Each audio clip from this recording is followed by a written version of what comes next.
Hello friends, C plus plus language सीखने की series में आज हम देख रहे हैं लेक्चर 12 का पार्ट 4, जिसमें हम देखेंगे friend function in C plus plus. पिछले कुछ वीडियोस में हमने फ्रेंड फंक्शन का बेसिक जाना था और लास्ट वीडियो में यानी पार्ट 3 में हमने देखा था कि किसी ऑपरेटर को जो कि बाइनरी ऑपरेटर है उसे एज अ फ्रेंड फंक्शन कैसे डिफाइन कर सकते हैं। आज हम लोग देखने वाले हैं किस तरीके से यूनरी ऑपरेटर को as a friend function overload किया जा सकता है। तो इसके लिए हम एक एग्जांपल देखेंगे। इस एग्जांपल को हमने पिछले एग्जांपल की कंटिन्यूशन में यूज़ किया हुआ है। हालांकि हमने पुराना कोड कुछ हटा दिया है, सिर्फ बेसिक कोड, जिससे कि आप सही जगह पर फोकस कर पाए। हमने दो हेडर फाइल्स इंक्लूड करी हैं, iostream.h और conio.h। इसके अलावा हमने एक क्लास बना रहे हैं, कॉम्प्लेक्स क्लास, जिसके अंदर दो वेरिएबल्स हैं a और b प्राइवेट, और दो फंक्शंस हैं set data and show data. तो आई होप ये कोड तो आप फेमिलियर हैं, अदरवाइज आप पॉज करके इस कोड को पहले देख लीजिए, बेसिक कोडिंग है। ओके, अब हम क्या चाहते हैं, हम मेन फंक्शन में कॉम्प्लेक्स क्लास का एक ऑब्जेक्ट बनाते हैं c1, एक ऑब्जेक्ट बनाते हैं c2।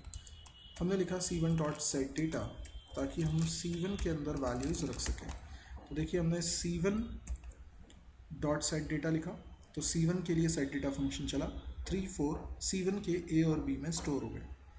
अब हमें क्या करना है, c2 में असाइन करते हैं -c1। ओके, अगर आपको याद है पिछले वीडियोस, तो इसका मीनिंग क्या है?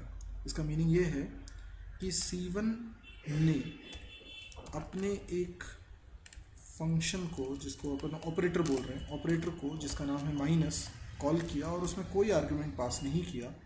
जो माइनस ने रिटर्न किया उसे c2 में असाइन किया। तो c1 ने माइनस को कॉल किया, माइनस ने जो रिटर्न किया वो c2 में असाइन हुआ। तो आर्ग्यूमेंट में कुछ भी पास नहीं हुआ। तो अगर इसको एज अ मेंबर फंक्शन बनाते, पहले वो देखें अपन कि मेंबर फंक्शन बनाते तो कैसे बनाते। हम रिटर्न टाइप लिखते हैं कॉम्प्लेक्स। क्यों? क्योंकि कॉम्प्लेक्स टाइप की वैल्यू रिटर्न हो रही।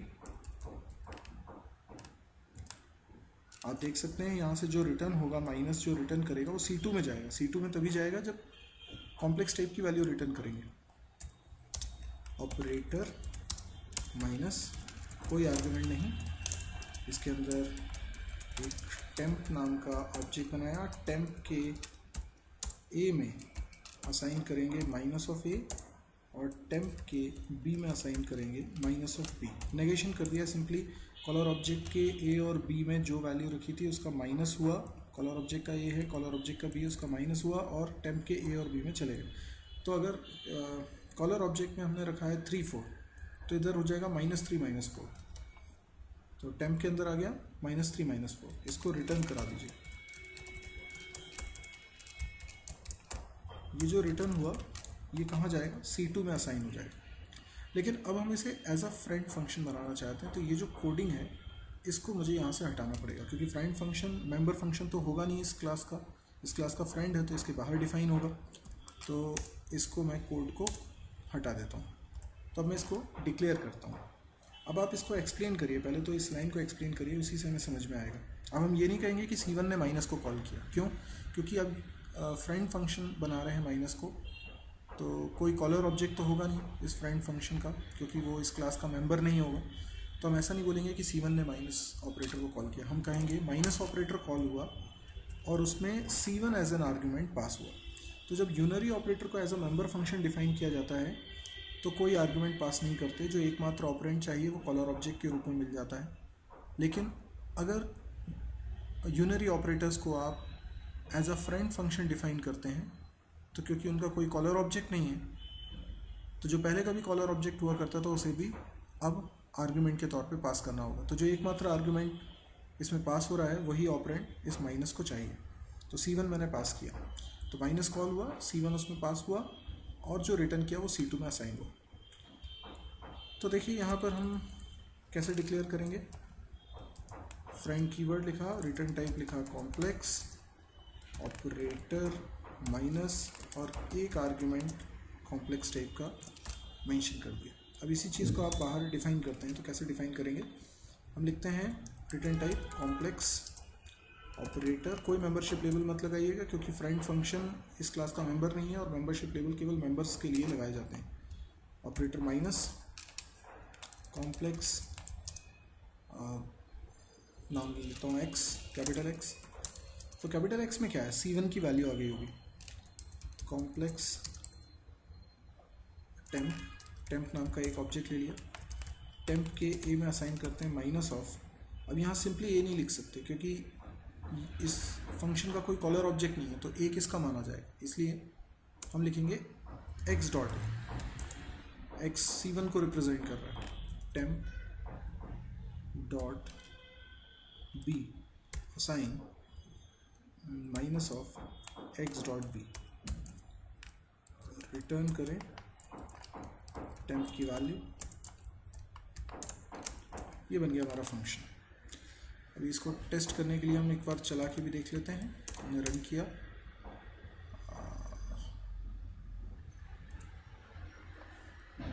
व्हाट हैपेंड, शो तो कराया ही नहीं है, कहाँ से शो हो जाएगा, C2 डॉट शो डेटा। कई बार ऐसा होता है कि हम फोकस रहते हैं और भूल जाते हैं कुछ ज़रूरी काम करना। ठीक है, अभी मैं शो कराता हूँ। यस, ए की वैल्यू -3 और बी की वैल्यू -4 आ गई। तो इसका मतलब अगर C1 की वैल्यू प्रिंट कराता तो क्या आता है, C1 dot show data. C1 में तो वैल्यू अभी भी 3-4 ही है। यस, C1 की वैल्यू 3-4 है और C2 की वैल्यू हो गई -3 -4।